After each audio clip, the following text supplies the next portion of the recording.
Welcome everyone. I'm Janis Norton, and this is the Urban Farms class on Mesquite with our very good friends, Peggy Sue and Mike Plow. I'm going to go ahead and add you in here now. So what we do here in the Urban Farm educational seminars here is basically we try to bring really useful topics around the concept of growing food or harvesting food. And Greg Peterson, who's not here tonight because he's doing his own thing with his wife tonight, but Greg Peterson has been finding topics that have been important to those of us who are trying to eat healthier and take more control over our food system. Several years ago, like maybe a dozen years ago, Greg found out about Mesquite and he was big time on that bandwagon, has been sharing the benefits of it to so many people and has taken a huge leap into helping implement a mesquite program for Phoenix or the surrounding area, the greater Phoenix area. Well, part of that was getting to know a phenomenal couple, Peggy Sue and Mike Plow, who have been teaching about not just mesquite. They really teach a lot more about all the different foods that are out in the desert and how to harvest and collect and expand your palette of native foods, which I'm super excited about. And I know that if you get a chance, you're going to want to take more classes from Peggy Sue and Mike. We just had a podcast coming out for a little bit about that. They were on the Rosie on the House show, and that was what happened. You guys were on the Rosie House show last month. That was great.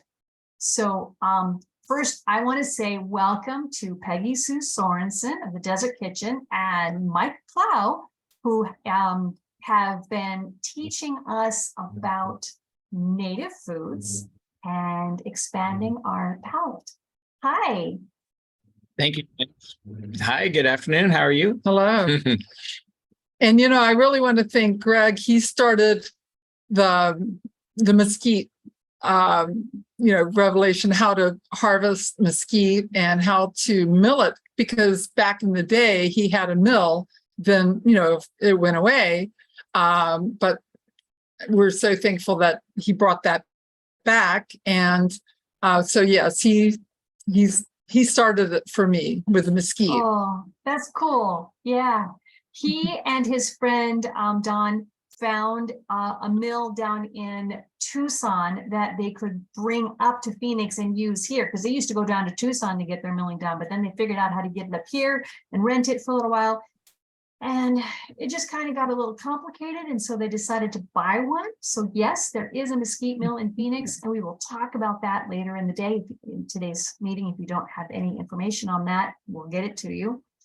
But the mesquite, the tree, the bean, the pod, the resource that we drive past so often, or maybe we're taking a hike and we walk past without even realizing what it is.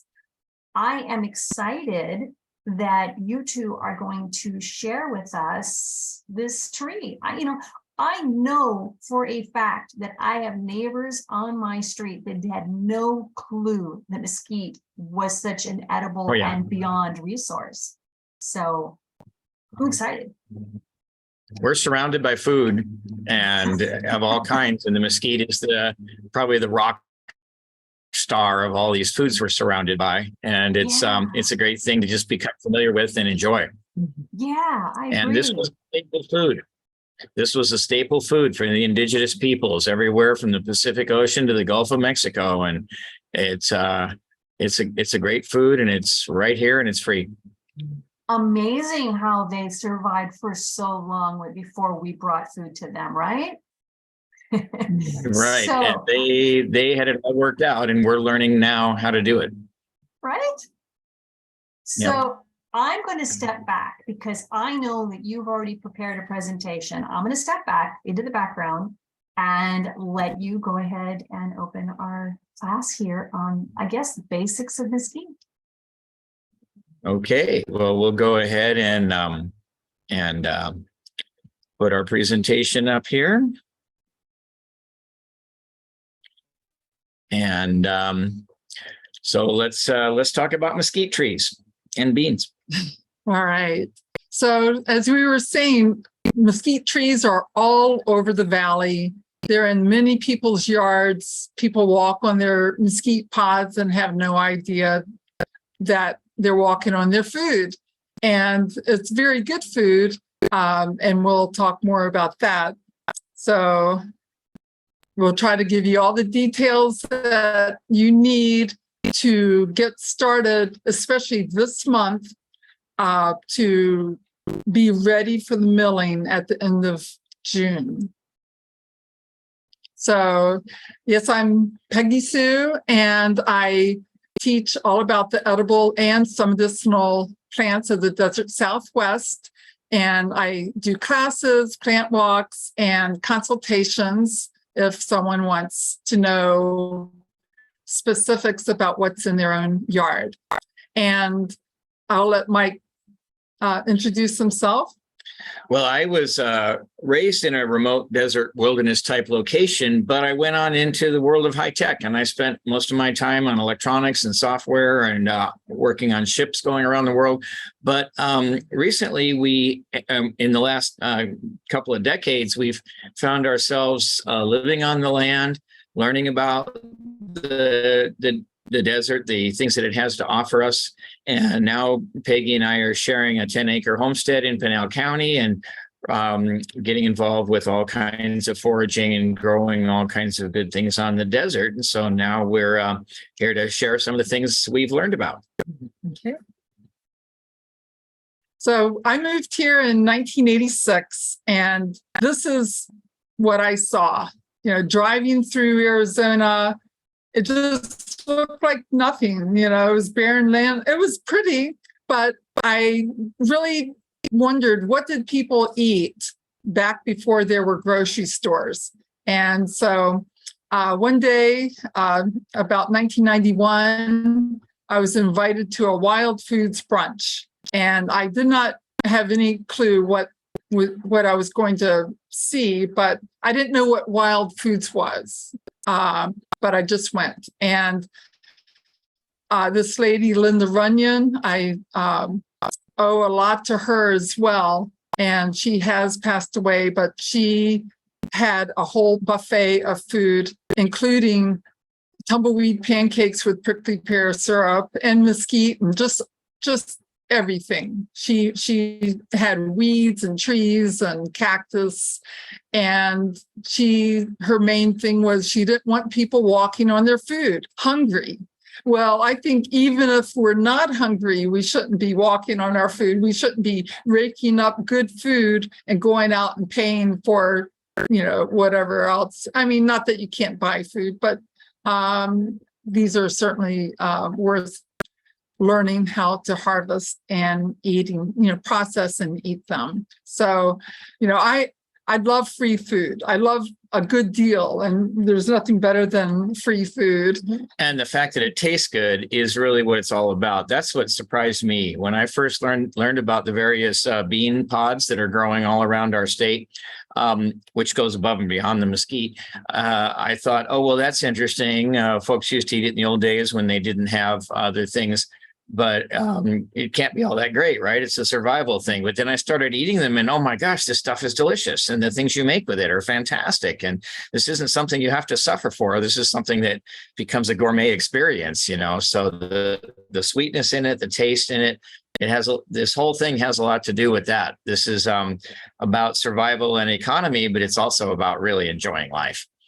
And like you said, it was a survival food. They ate it up to 2 times a day and survived because it's that nutritious. And they had ways of storing it as a dry flour and as dry cakes and things, so they could use it throughout the year because there's so much protein and other nutrients that we'll be talking about. In fact, we're going to talk about them now. And protein is a big part of this. This is a high protein bean. I mean, 40% protein in the bean, that's as high as it gets. We'll be talking about the fact that you don't get the bean by itself, you get the pod also. But even mixed in, even with the whole flour altogether, you get into the high 20s in percentage of protein. So it's a really good source of protein right here. and it's high in soluble fiber, which brings it the glycemic index. Even though it's full of sucrose, it's got a very low glycemic index. But one other thing is gluten-free. There's so many people who cannot eat gluten now. So this is a great alternative. Why spend so much money on coconut flour, almond flour, rice flour, when you have gluten-free flour you can have ground? And by the way, we'll be talking about that, but that is the point here. It's making the flour. We're grinding up these beans into flour, and we'll be talking about that. But that is the point of what we're doing. So this is a mesquite tree, a common all around the valley. There are all kinds of bean trees. And what we'd like to do first is to help you identify, to know what's growing around you, so that if you see beans hanging from a tree, you can start to learn if it's a mesquite tree or not. One of the ways of learning is to look at the pods. So most beans that we eat from the farm, from the market, are dehiscent. That is, the pods and the beans separate. There are a few beans that are indehiscent, and that includes mesquite and carob. Some of you have tasted the very delicious candy bar-like carob beans, where the pod of the bean is really the point. When you chew on a carob, you're chewing on the chewy, chocolatey, moist center of the pod, but the beans themselves are too hard to eat. With a mesquite, you just can't separate them at all. The pod and the bean are all together, and we're going to grind them all together. And the pulp of the pod is really where a lot of the flavor comes from, and nutrients as well. So we've got, basically, when you get down to it, there's native mesquites and there's imported South American mesquites. We see a lot of South American mesquites around the inhabited urban areas of Arizona. And that's because people like the thornless varieties. But the beans from those don't taste as good. And so you're going to want to look for the native mesquites, which have thorns. We'll be showing you pictures in a moment how to identify those thorns. But we have three main types of native trees, and we're mostly talking about the honey, right? Right. The honey mesquite. But there are two other kinds you'll see around, and you'll see the Chilean and Argentines with or without thorns. And there's hybrids of all kinds. This thing is very readily prone to hybridization. So you'll see mixes, and that's why they taste different. Each tree has its own taste. But let's take a look at the velvet mesquite. And I will just mention that it is hard to find the native mesquite trees in nurseries, but I would promote everyone to call and ask. Make it a priority for them. If you're going to plant a mesquite, but let the nurseries know that's what you want. I know that Greg is, the urban farm will have some native mesquite trees for sale as well. So don't compromise, because the taste of the non-native mesquite trees actually they make if you tasted a pod, it would make your mouth kind of pucker up and dry out your mouth. It just does not have a good taste at all. Now, when it comes to identifying a mesquite tree, if you look at the left-hand part of the screen here, you'll see the picture of the leaves and the thorns. And look at those thorns. They make a V. And that's a key identifier. There's lots of trees with thorns in Arizona. We all know that. But when you look at a mesquite tree, these thorns form this V shape. And that is indicative that you're looking at a mesquite tree. These flowers are also quite unique. When you look at those long, they call them catkins, the flowers, and the pods have a unique look, but you will see other strings of pods around. There's various kinds of bean trees that make pods, but you're going to want to look at the flowers, the V thorns, and the pods and say to yourself, hey, here's a mesquite tree. Mm-hmm. So here's the honey mesquite. They're not as, if someone purchases it mainly it's a planted tree. It's a landscape tree that someone purchased. It's not out in the wild like the velvet mesquite. So, but they have the longer leaves and larger thorns, and the pods are good to eat as well. But it is a real distinct difference. Those thorns and those leaves will definitely tell you you're looking at a honey versus a velvet. And I hardly ever see them out in the wild, but they're out there. Another one you don't see very often, but it's really interesting, is the screw bean. Look at that funny bean. That is an odd little screwy little bean, but it is becoming a lot more popular. A lot of people are purchasing these for their landscape or for their orchard, and you can find them in riparian areas. So the harvest time is here. Can I jump in there real quick? I just wanted to say the urban farm has been able to secure some velvet and screw bean mesquite trees that we can pre-order, and we'll have them in 5-gallon containers this year. They will be pre-ordering now, and that we'll have them available to pick up in September. Be the first in your neighborhood. Yeah, but they are native, so we definitely made sure that they were the native ones. Yeah, you can tell we're trying to spread the word there.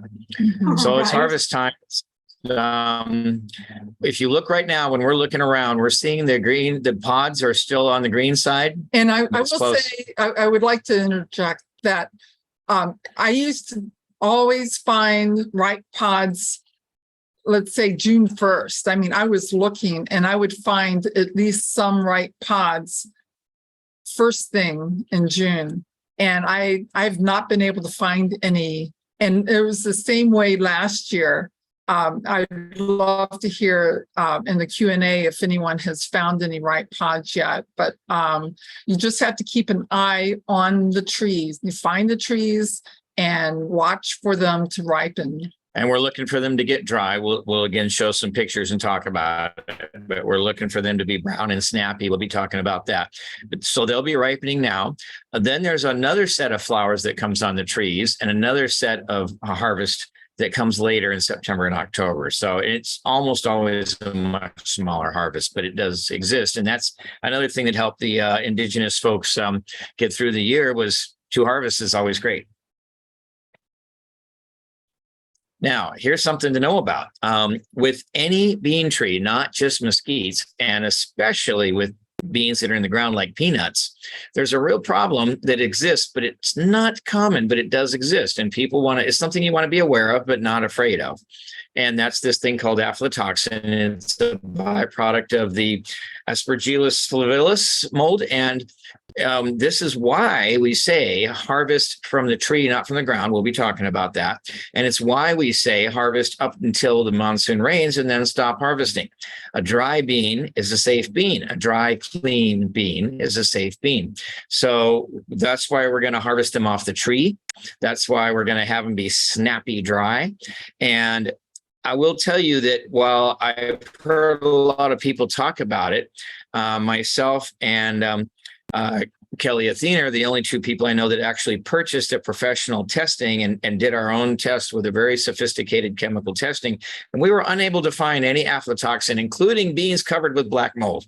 So that had been on the ground and been wet and everything. So don't be terrified of this stuff, but do the same thing professional farmers do, which is be sure to handle the thing properly.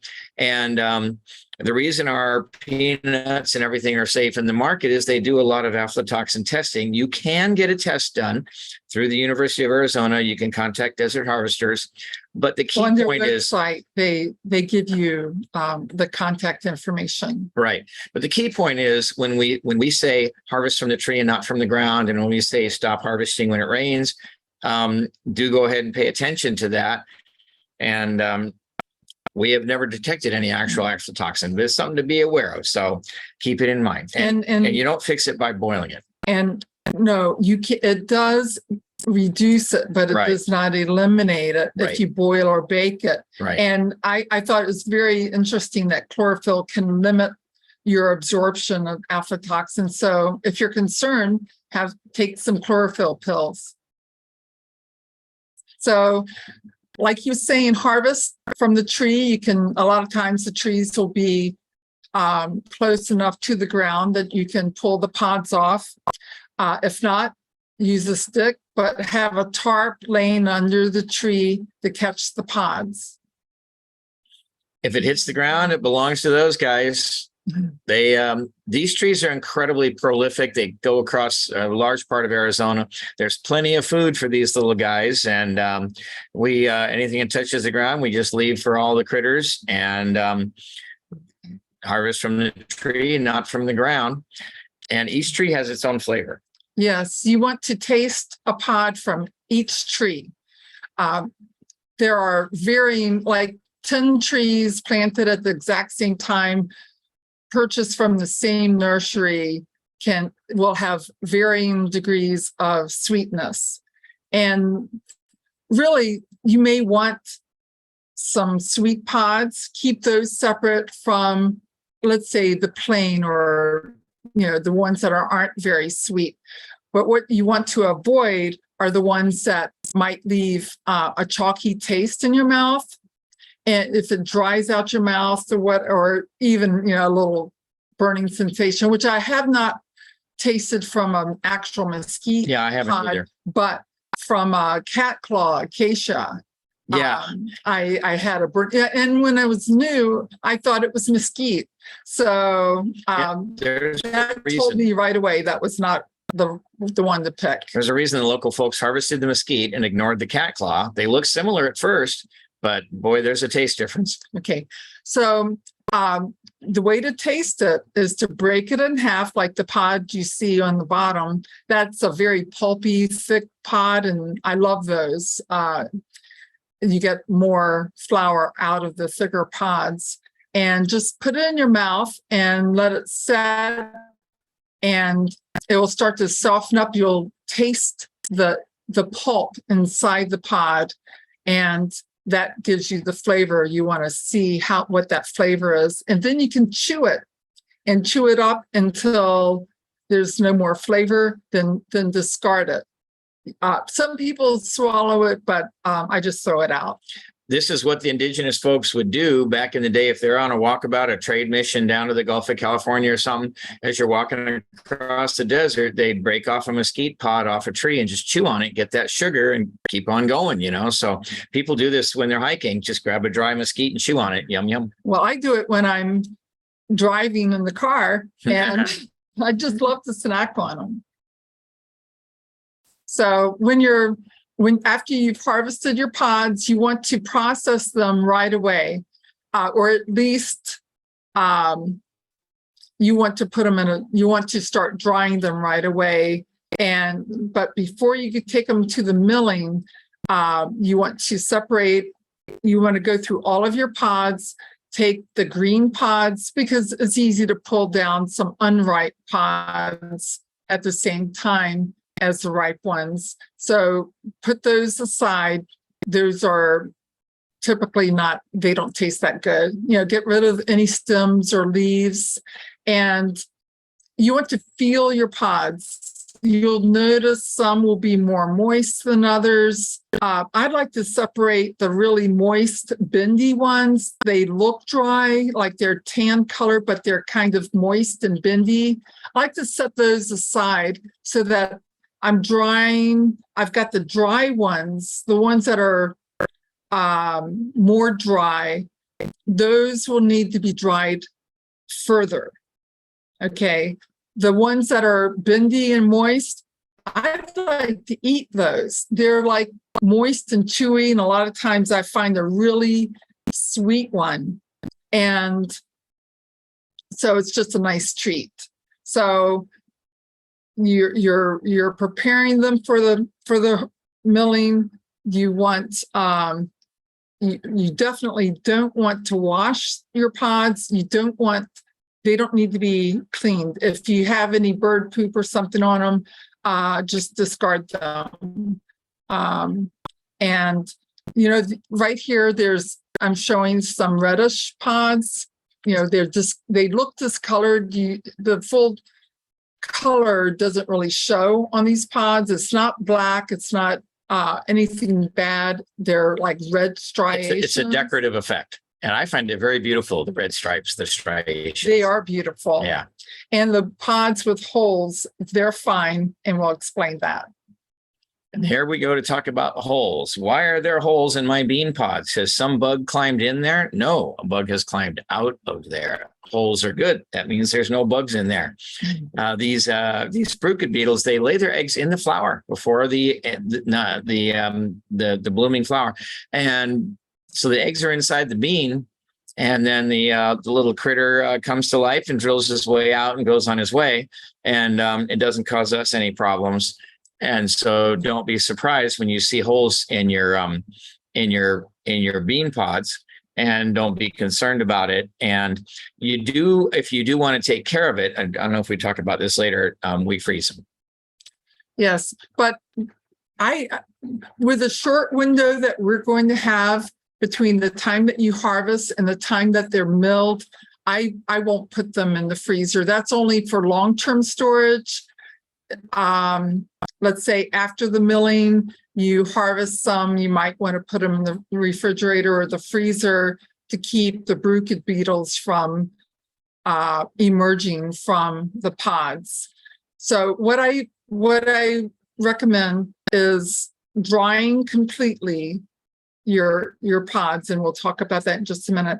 Putting the pods in a sealed food grade bucket, 5-gallon bucket, and saving that for the milling. If they're not dried completely, they'll start to mold and we won't be able to grind them. And when you open the bucket, some little beetles might fly out. Don't worry about it. Yeah. Send them on their way. Open it up outside. That's the best advice. Yeah, good advice. Mhm.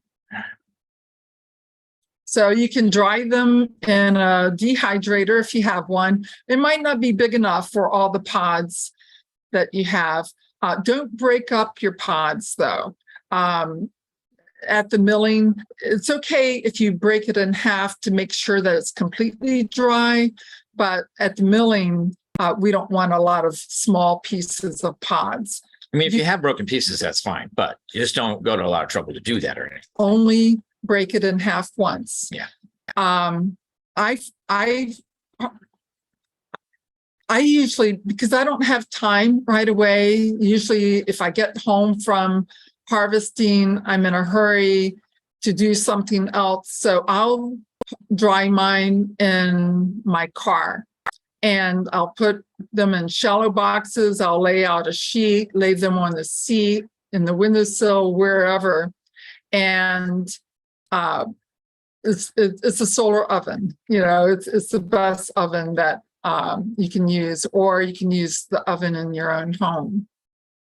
So once you've got your beans and once they're dry, you're ready to turn them into flour, and then we're going to enjoy them as food. We're going to talk about that. And so there's the beautiful Hammermill.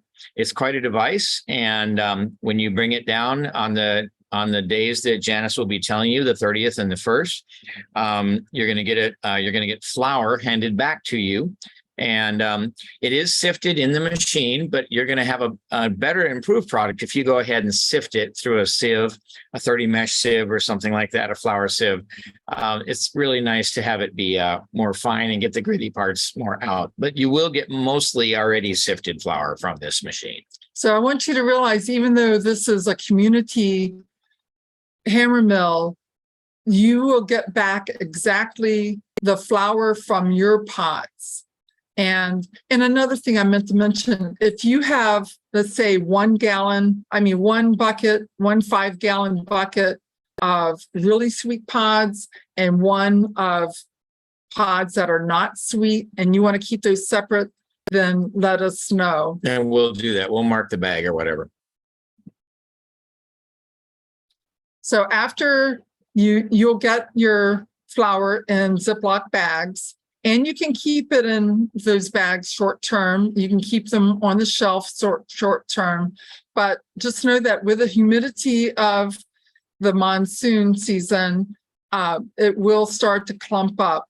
And you can grate it if it gets clumped up, but it's better just to put it in an airtight container and put it in the refrigerator or freezer.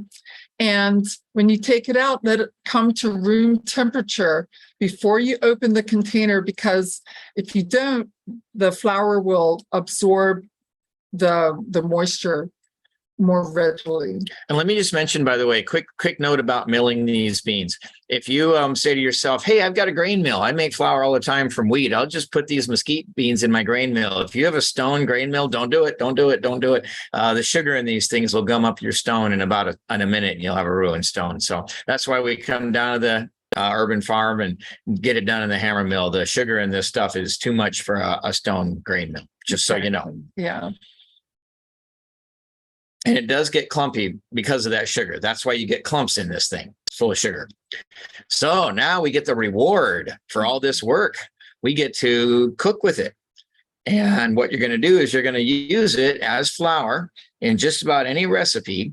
You can go ahead and purchase this book called Eat Mesquite and More from Desert Harvesters. Great organization out of Tucson. They'll teach you all about every kind of harvesting desert foods. And this book they put out has a whole bunch of good recipes. You'll find that these recipes, almost all of them, do include wheat flour in the recipe. So you don't wind up with a gluten-free thing. We're going to give you one gluten-free recipe just in a moment here. And so it is possible to bake with this stuff 100% mesquite rather than 50 or 60 or 70 or 80% wheat flour. But just be aware, most of the recipes out there will do it just to keep it simple, to give you that gluten to help you bind your things together. Okay. But this flour is full of sugar. Okay, so what I want you to realize that there are a lot of recipes, your bread recipe, your cake, cookie, any recipe that you typically like to make, you can start substituting 20 to 30% mesquite flour for the wheat flour. And you'll get a great flavor. Don't have to buy a cookbook. Just know that That's right. You can experiment.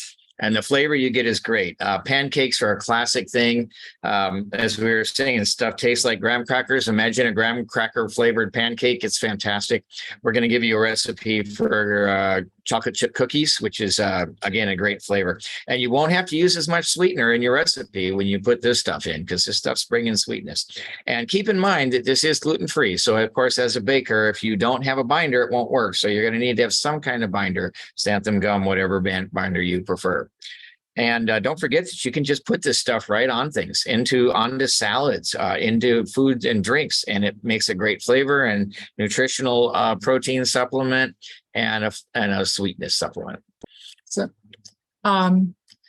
this is the recipe that I started making right away with mesquite. It was just a simple 1-to-1 recipe with mesquite flour and peanut butter. You could use any nut butter. And if it's a little dry or if it's not quite sweet enough, you can always add a little honey. Or you could add any spice that you want.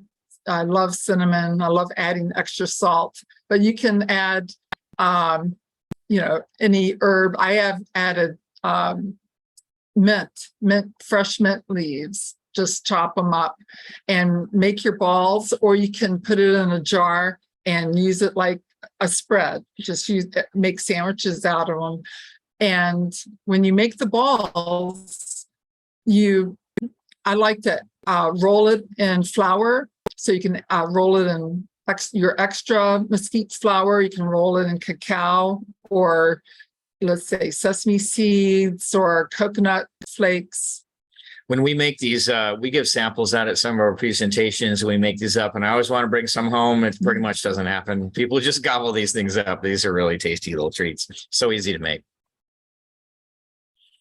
And here's the chocolate chip cookie recipe. This is another thing that people just gobble up. It gives a whole new dimension to the flavor profile of a chocolate chip cookie. This is a 100% mesquite flour recipe, so you've got to really take some extra time to bake it low and slow. You've got to not have big cookies. Like if you're going to do muffins, you're going to want mini muffins, not muffins. If you're going to do pancakes, you want to sometimes make them real thin, almost like crepes, in order to get them to bake through. And you're going to want to make sure you got a binder. You look at this recipe, you'll see there's eggs, there's applesauce, there's chia seeds. That's an option. But lots of binders are in this recipe. So you can do what you want. If you have experience with gluten-free baking, you're going to know what to do here. But it also helps when the dough is on the dry side in order if you're going to try to get it to raise up. But anyway, this is a nice little recipe, and it'll give you a whole new dimension to your chocolate chip cookie flavor. So one thing a lot of people will just forget, or like, they'll see a tree and they get, oh, I'd love to harvest, but I don't have the tools for it. So I recommend everyone get a tarp, maybe 2 tarps, because, it's good to have a friend and have lots of people to help out. And just have your stick ready and harvest whenever you find a good place to harvest, which could be a parking lot, it could be a park, it could be on your street. The desert. If you see a neighbor that has a tree, ask them, do you mind if I taste your tree and see if it's good to eat, and maybe give them some flour in return. They'll probably thank you for getting the beans out. Yeah, and teach them that they have something edible there. There's no hand. Stop sharing. Okay. Well, so that's our little presentation. So Janis, do you want to talk about some questions or anything? I don't see, yes, we do have some questions. One thing that I saw and I thought about when we were talking about the tarps on the ground, I figured that if we did something to mark the top, that way you weren't laying it down vice versa each time. So you have one side that's the top and one side that's the ground. So if you buy a tarp that's all one color, mark one side if you can. All right, let's go for some questions. That's smart. Thank you. Alora says, what temperature do you recommend for the oven method? I'm assuming that you're talking about the cookies. Yes. Drying. Or drying. No. No. All right, so it's really up to you. You can dry it on a very low temperature and dry it slow, or the way because I usually have a lot of pods, I dry it at 300 for 20 to 30 minutes. And I check it after maybe 15 minutes, toss them around and just feel them, make sure that they don't get too brown. You just want them very lightly toasted. So, but you can feel them. There's really not a set time. Just set yourself keep some an eye on it. timers and keep checking, because if you're like me and you're ADD, you do not want to walk away from those things. You will forget them, Exactly. and then we will have some toasty ones. I know about that. Your house will smell amazing. And that's also why I like to put mine in the car, because I don't have to monitor it as much. It's a safer temperature, yeah. Alicia And says, I see a question about the 5-gallon bucket, how much it will yield.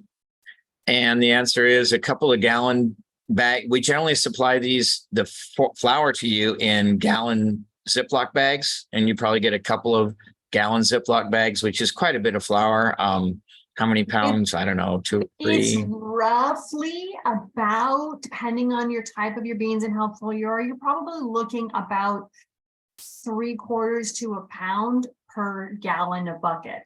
So if you have a 5-gallon bucket, you probably will end up with just under 5 pounds. Right. I would say, yeah, 4-ish pound. Yeah. Right. Yeah. It's been Size of the tarp is the bigger the better, or maybe smaller the better to fit in your car, bigger the better to it depends on what you want to handle. It's up to you what works for you. A giant tarp is hard to do, but it catches more beans. Good. Harry says, how long can you store raw pods? Dried pods. I've stored them for a long time, and then you can freeze them and store them a longer time. All right. So raw space, meaning not dried, you can store in the freezer long term. Right. Or really the refrigerator. But most people don't have that much spare room in a fridge. But completely dry, they should store. I mean, I would really make sure it's completely dry. That's the main issue, and you can store it. See, the Bruchid beetle, the reason we put them in the freezer is to kill the Bruchid beetle, so you don't have An infestation. yes. Yeah. I see a question about harvesting from city trees. One thing about harvesting from other people's trees, including the city, is you do want to find out about spraying, what has been sprayed on them. But generally we harvest from city trees. In fact, we're doing it for the next couple of weeks. We're having walkabouts where we're harvesting at Granada Park and Rio Salado. So yes, we do it all the time. All right, wait a minute. Are they dark brown because they're overripe? No, they're never. I've never seen dark brown. That's another kind of bean. Unless they're on the ground, Even then. Then they might turn dark brown, but not on the tree. That could be all kinds of things, like a Trees. Texas ebony or a carob or desert fern. A lot of dark brown trees. beans out there. Yeah, at the beginning of the presentation, they showed you the indications of the leaves. So you can compare the leaves and the thorns and the bark on the tree to see if it works. If you're still not sure, take some pictures and you can email them to us and we'll go ahead and take a look. Yeah. And you can send it to We don't Janis mind at looking Urban at 'em. Farm and we'll go ahead and forward it through to you. All right. Yep. So then Patty says, where can you take your pods to be ground? I'm going to get back to that question right now because I want to make sure we got them all. Yes. Okay. So what we have is a phenomenally great new partnership with the Mullen Foundation, who is going to be transferring the location of the mill. They're going to take over the running of the mill for us. And we're super duper excited because of the space that they have and the people that they have and the access to the community that they have. So the Mullen Foundation is going to take over the running of the mill with us. We're partnering this year and we're doing the education. This year, we're going to continue to have the milling happen at the same location it's been for the past few years. It'll be at the nursery lot, which is on the corner of Meadowbrook and 7th Street. The location that you're going to go to make your appointment is Mesquite Milling mesquitemilling.as.me. That's mesquitemilling.as.me, and I'm going to put it in the link in the chat room. And from there, you can choose either bulk or non-bulk milling options. That's going to happen on Friday, June 30th or Saturday, July 1st. Now, there's one little typo in there. We're going to go ahead and fix it. It says 5 pounds and up is considered bulk. And what we're looking at really is if you have like more than like 4 buckets, 5 buckets and up, then that's bulk. But a couple of buckets, 2, 3 buckets, just go ahead and make your regular appointment. You have a choice between Friday or Saturday on that.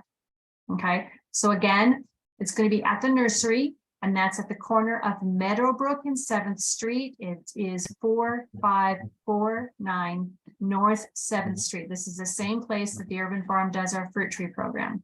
And we'll be there on Friday, June 30th and Saturday, July 1st. It will be all of us team. Peggy and Mike will be there, as will Dawn and several others that you may or may not recognize. And we'll be there with Paige Mullen of the Mullen Foundation and the rest of her team.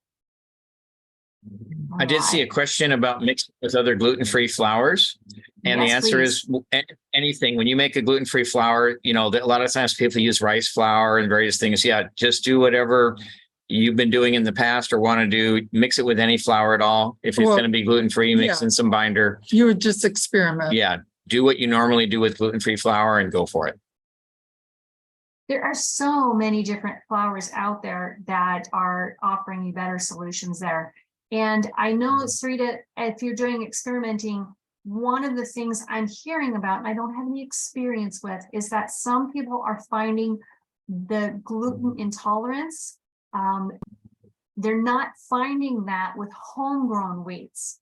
So if you try to grow your own wheat or your own grains of sorts, or find some other ones that are not the big mills, the big high processed ones, your issues may be reduced. So try finding some homegrown flowers to mix with your mesquite flower, and you might find some better solutions with that. Yeah, einkorn wheat is good sometimes, and flour from Europe can be good. Right. It's a little expensive, unfortunately, to transition away from the mass-produced stuff, but the results are better for our internal organs. All right. So Right. I think we've harvested all of the questions out of here. I am so super excited to have you two being part of our Mesquite walkabouts. And if you want to learn about that, you can go to urbanfarmevents.org, or is it urbanfarmevents.com? It's a brand new one that Greg just created. For you. .com. I'm going to double check it. Is it .com? Yes, it is. Urbanfarmevents.com. Yes, it is. Urbanfarmevents.com. And that'll bring you to our calendar. We have 2 events for walkabout where you can actually come with us and see the trees, hear about them, learn with us, and kind of see what's going on. Now, more likely than not, the trees that we're going to be at on the 17th in Peoria and Tempe will not have very many ripe pods, but you will be able to ask questions and you'll be able to look at them. The walkabout in Phoenix on the 24th will be with Peggy Sue and Mike Flo, and we're hoping that those pods will be a lot more harvestable at that time. Because yeah, I'm looking at pods on my tree right outside my window here, and I don't have any ripe ones yet, but they'll come fast, But right? I would think within 2 weeks, you should, or is that 1 week? 12. It's Well, 2 weeks from now. Saturday, this Saturday, we don't have anything. Next Saturday, I'll be in Peoria with Ray. Right. Don will be in Tempe with Jordan. And then the following Saturday on the 24th, the 2 of you will be in Phoenix. Right. Yes. So we got a good chance, a really good chance of there being harvestable beans. Yes, I would think they would be at least halfway, half of them. You'll have part ripe and part unripe pods. Yeah, so And you'll that's- have, Mm-hmm. but you'll have a chance to go out and see them and to do some tasting and to learn about what you can do. You can do some harvesting, and you'll just want to be able to plan for some extra harvest time on your own. Steve says, what do we attribute the late start in the harvesting for? I mean, what do you guys have I any think it's ideas the on? cooler weather. Cooler weather is clearly a potential culprit. And Yeah. and then there's always the who knows, trees have their own minds. I believe that because of the fact that our cool period the last year or two has been coming a little bit longer, and the wind has been coming through and keeping it cooler, and the hot days are starting later, that might have something to do with it, because that's really what our trees are, all of our plants are reacting to is the weather. They are definitely not watching the calendar. Right, right. So again, some links. If you are looking for our classes where you can come on our walkabouts with us, go to urbanfarmevents.com. Urbanfarmevents.com. It'll trick. Excuse me, I think it's urbanfarm.com/events. No, it's urbanfarmevents.com. Urbanfarmevents.com will bring you to urbanfarm.org/events. It's the same location, just another way to get there. Urban Farm Events. Now, if you go to Urban Farm Events, you'll bring our calendar. You can sign up for the classes. We've got the mesquite classes. We've got we've got another Q&A coming later in the month. If you're not quite sure about how you're drying, come join us for that one. We'll have a Q&A on the 28th. We'll have another one on that. And if you are interested in signing up for your milling appointment on either Friday, June 30th, or Saturday, July 1st, go to mesquitemilling.as.me, mesquitemilling.as.me, and you'll go to the brand new mesquite sign up, very much like the ones that the Urban Farm has, and you can choose either one of those days for your location. And as far as the classes, walkabouts, milling, there you go. You got it all. And if you want trees, if you're looking for your own trees, you can go to the Urban Farm website for the fruit tree program. The link is store.urbanfarm.org/desert-native. I did put that in the link tree. We'll put it in the comments if we put this on YouTube, but it's store.urbanfarm.org/desert-native. We'll get that to you. And Peggy, Mike, you guys got a website so that people can reach out to you? Well, Facebook, right? I have Desert. Yeah, the Desert Kitchen Facebook group is active with, that's nice. I post all kinds of events, teaching, of all types of events on the Desert Kitchen Facebook group. And also the desertkitchen.net is a website that I have started for consultations. Fabulous. And if you want to hear Peggy and Mike on their recent interview on Rosie on the House, you can go to the Urban Farm podcast, and just 1 or 2 episodes back, and we had a really informative conversation with Peggy Sue and Mike and Greg and Romy, and you talked about a bunch of native items besides the mesquite. It was a fabulous, great interview that lasted about, what, 45 minutes, 50 minutes? So, any thoughts about mesquite pancakes besides yummy? What do you want to put on them? Eating coffee. No, Yeah. pancakes. No, but here. Oh, coffee. Yeah. Mhm. Wow. So yes, you can make mesquite bean coffee. Someone is asking about it. They put a link, so that's great. I'm not sure if I've seen that particular link, but I would like to check it out. I'll make I sure don't we know if- grab those links that are being sent to us. Right now, they're being sent to us privately, but I'll make sure we get those links to you, Peggy, so you can check them out. Good. Yeah, you can roast them if you happen to roast your pods too much in the oven. Don't throw them away. Just grind them up and make substitute coffee. It is good. Oh, by the way, another thing about this, when we grind up these beans, we have chaff left over from the flour. Some Mhm. people say, save chaff, give me the chaff from my beans. Makes a great tea. And people who are brewing beer can use it as mash for beer brewing.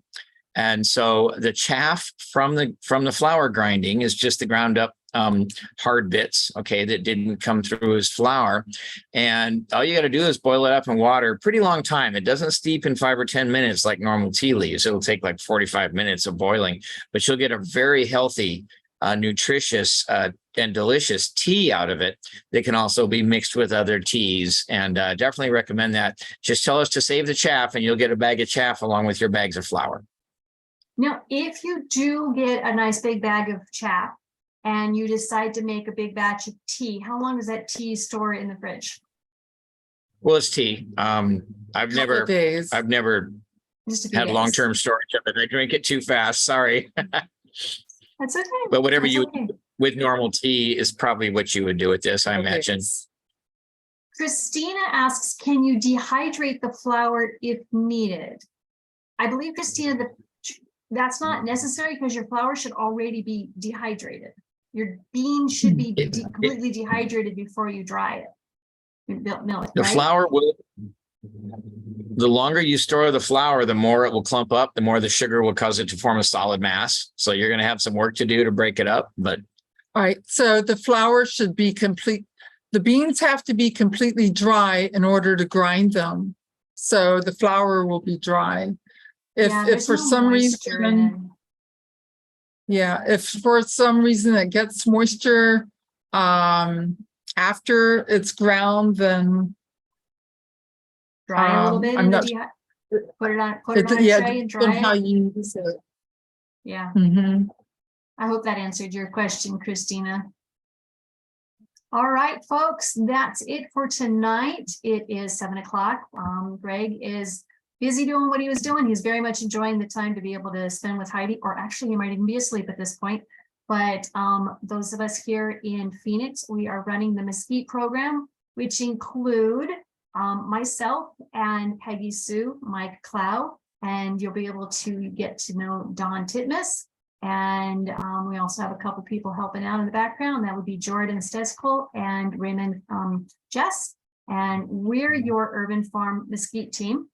And we've got a few people we're going to start seeing now from the Mullen Foundation who are going to help running the mill. So we're so glad you all came and joined us tonight. Please let us know what you think and sign up if you want to participate.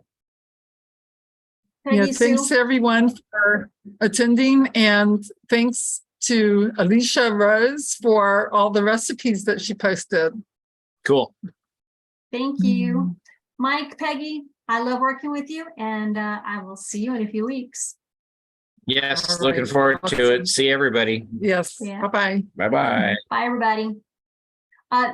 This video will be downloaded. We're going to do minor editing, and then we'll post it tomorrow sometime, and we will send out an email. For those of you who signed up, you'll get a link on this sent in your emails.